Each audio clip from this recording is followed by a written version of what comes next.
जय जगन्नाथ।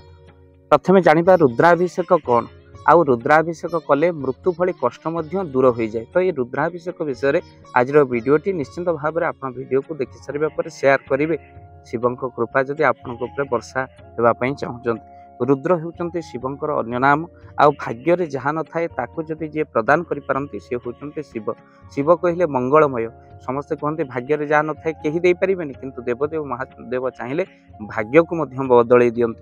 तेणु आपण मंत्र द्वारा विशेष द्रव्य को शिवं ऊपर अर्पण करिवार जो रही रुद्राभिषेक बा शिवं को अभिषेक करवा। कहीं जलप्रिय होती देवदेव महादेव।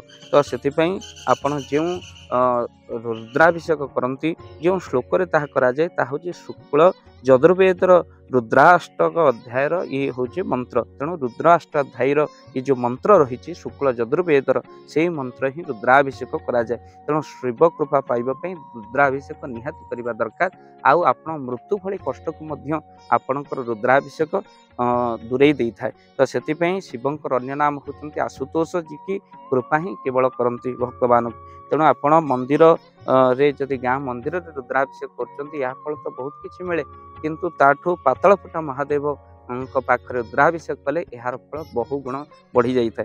आउ जदि आपण जेकोसी महादेव जदि नदी कूल था पहाड़ उपर था से रुद्राभिषेक कले बहु गुण फल अधिक मिलता है। आपण जदि संतान प्राप्ति रुद्राभिषेक कर घीरे रुद्राभिषेक करूँ। तो सहित मनोकामना पूर्ण आखुरसर आवश्यक अच्छी। आखुरस रुद्राभिषेक कले मनोकामना पूर्ण हुए। खराब जुग आपणकर कटि जाए। चीनी मिश्रित क्षीर में आप रुद्राभिषेक कर बुद्धिमान हमें आ घर समस्त देह सुस्थ रहे।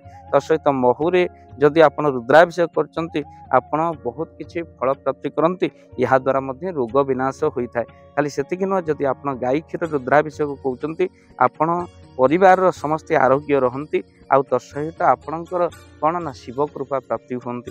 तो शिव प्रसन्न हेतु मनोकामना पूर्ण हुए। जदि भस्म अभिषेक करते मृत्युजनित कष्ट आपणकर दूर हो जाए। अनेक जगार भस्म अभिषेक रही। तेणु केवे आपण करेंगे रुद्राभिषेक मन रखि था। आपन रुद्राभिषेक करार समय रही। आप सोमवार संक्रांति रे ये रुद्राभिषेक करेंगे शुक्ल पक्ष यार लाभ। तेणु शुक्ल पक्ष आपन जदि करने चाहते तृतीया और नवमी कृष्ण पक्ष जदि करने को चाहते आपन प्रतिपदा अष्टमी बा अमावास्या आपण शिवं सहित पार्वती थिबा हेतु आपण रुद्राभिषेक करें। तत्सहित कृष्ण पक्षर चतुर्दशी एकादशी आउ शुक्ल पक्षर पंचमी द्वादशी ये देवदेव महादेव कैलाशपुर में था। यही समय आप रुद्राभिषेक करें। कृष्ण पंचमी आउ द्वादशी आपण शुक्ल षष्ठी आउ त्रयोदशी ये तिथि करें। कहीं देवदेव महादेव नंदी उपर था ये मंगलकारी हुए। तेणु कृष्ण पक्ष आपण को दिन में करेंगे ना आपण सप्तमी आउ चतुर्दशी आउ कृष्ण सप्तमी आउ चतुर्दशी आउ शुक्ल अष्टमी आउ पूर्णमी रे केबे भी रुद्राभिषेक करंतु नहीं। कहीं ना यही समय देवदेव महादेव कौटी थांती ना यही समय देवदेव महादेव श्मशान रे समाधिस्थ अवस्था थांती। तो क्यों तिथि आपन करेंगे नहीं मन रखि था। कृष्ण सप्तमी चतुर्दशी आउ शुक्ल अष्टमी आउ पूर्णमी रे रुद्राभिषेक करंतु नहीं। कहीं देवदेव महादेव यही समय कौटी थांती ना समाधि श्मशान रे थांती। तेणु आपण देवता मान सभारे थिबा बेले मध्य रुद्राभिषेक करें। तो कौ समय रुद्राभिषेक कले देवता मान सभारे शिव थिबा हेतु आपण को फल प्रदान करती ना। तो आपण कृष्ण द्वितीय और नवमी रे केबे भी रुद्राभिषेक करंतु नहीं। शुक्ल तृतीय और दशमी तिथि केबे रुद्राभिषेक करंतु। यही समय शिव देवता मान सहित थांती देवता कथा बुझंती। तेणु आपण कृष्ण षष्ठी आउ त्रयोदशी मध्य केबे करंतु नहीं। शुक्ल चतुर्दशी सप्तमी रे करेंगे नहीं। कहीं देवदेव महादेव माँ पार्वती परशु था शिव भोजन करुता। भोजन रे थिबा हेतु रुद्राभिषेक करे। कृष्ण षष्ठी त्रयोदशी शुक्ल पक्ष चतुर्दशी आ सप्तमी रे करेंगे। किंतु जदि शिवरात्रि आपणकर दिन श्रावणर सोमवार तापर जो तिथि पड़े आपणकर शिव आपण प्रश्न सिद्धपीठरे आ ज्योतिर्लिंग आपण जो तिथि पारे से तिथि रुद्राभिषेक कले आपणकर यथेष्ट फल मिले। ये थिला रुद्राभिषेक कथा। क्यों तिथि करेंगे क्यों तिथि करेंगे मृत्यु भली संकट रुद्राभिषेक कटि जाए।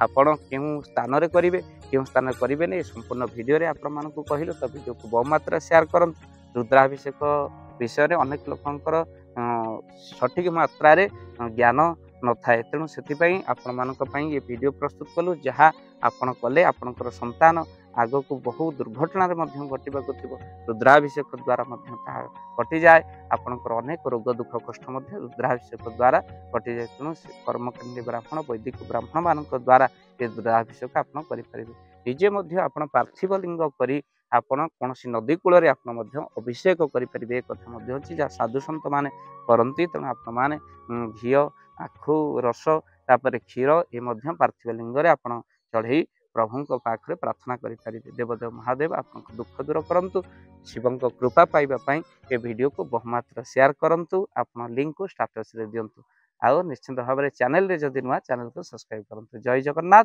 जय पंचेश्वर जय श्री राम।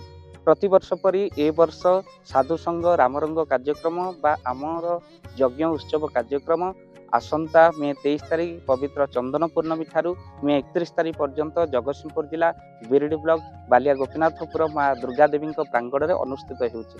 तो आपण को सादर निमंत्रण सहित आपणकर अर्घ्य राशि बा यज्ञ निमंते आपण से गुंडुची भूषा भली दान प्रदान करें। स्क्रीन रे चलता नंबर रे आपण कॉल करंतु आमे देबु आपण को फोन पे नंबर आ से नंबर रे आपण यज्ञ अनुष्ठान को आपणकर जदि दान पठेबा पई चाहुचंती तो आपण निश्चित भाव में पठेई पारिबे। तो आपणकर से गुंडुची मूषा भली दान यज्ञ कार्यक्रम रे बा प्रतिवर्ष परी साधु संघ रामरंग नवदिनात्मक राम कथार लगे तो आपण निश्चित भाव में दान पठातु कहीं ये दान आपणकर महत दान हम यज्ञ को आउ नाम को आउ जो माने दान पठाती से दानर कलना करा जाई पारे ना अनेक पुण्य हुए। तो निश्चित भाव में आपने गुंडुची मूषा भली दान पठेले ईश्वर आपणकर मंगल करेंगे आ निश्चिंत आपणकर मंगल हो। तो प्रतिवर्ष परी आपने दान पठे पारे स्क्रीन रे चलता नंबर रे आपण कॉल करंतु आउ आपण मानकर से दान राशि को पठातु जहाँ महत कार्य लगे सतरे धन अर्जन धर्म करी धर्मे प्राप्त न रह।